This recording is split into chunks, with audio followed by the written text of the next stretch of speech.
शनिवार सुबह के 11 बजे हैं। बेंगलुरु में कुकिंग विद फ्रेंड्स नाम से एक वर्कशॉप में खाना पकाने की क्लास चल रही है।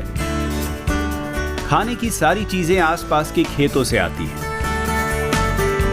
सब्जियां और फल कीटनाशकों और केमिकल खाद के बिना उगाए जाते हैं। कुछ फलों की नस्लें तो इतनी पुरानी हैं कि शहर के लोगों ने कभी देखी ही नहीं। I don't know much about मैं देसी सब्जियों और स्थानीय भोजन के बारे में ज्यादा कुछ नहीं जानता। food. I would say I've probably मैंने तो शायद इन सब्जियों को कुकिंग शोज में ही देखा है। हम लोग तो पश्चिमी खाना खाकर बड़े हुए हैं। Western food. There's so much. Bharat में उगाई जाने वाली फल सब्जियों में इतनी ज्यादा विविधता है। एक नई कंपनी स्पुडनिक फार्म्स ने इस कुकिंग कोर्स का आयोजन किया था।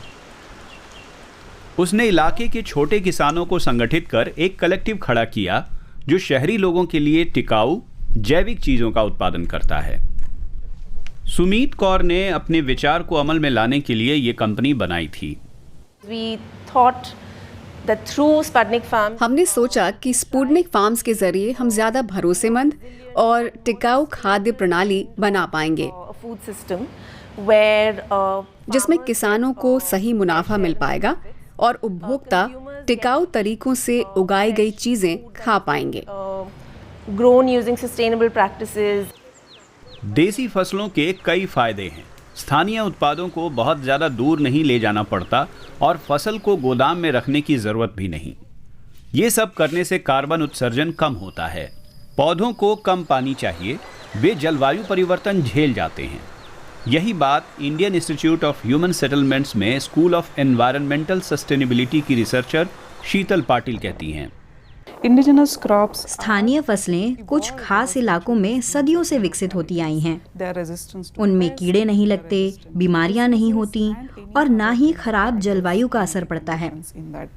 उनकी जड़ें गहरी होती हैं। उन्हें पानी से पोषक तत्व बखूबी हासिल हो जाता है। मिट्टी से उन्हें अच्छा पोषण मिलता है और उन्हें खाकर लोगों को भी जरूरी मात्रा में पोषक तत्व हासिल हो जाते हैं और मिट्टी के पोषण का स्तर भी ठीक रहता है। बेंगलुरु से करीब 1 घंटे की दूरी पर चिक्कबल्लापुर जिला। यहाँ बहुत सारे छोटे किसान हैं।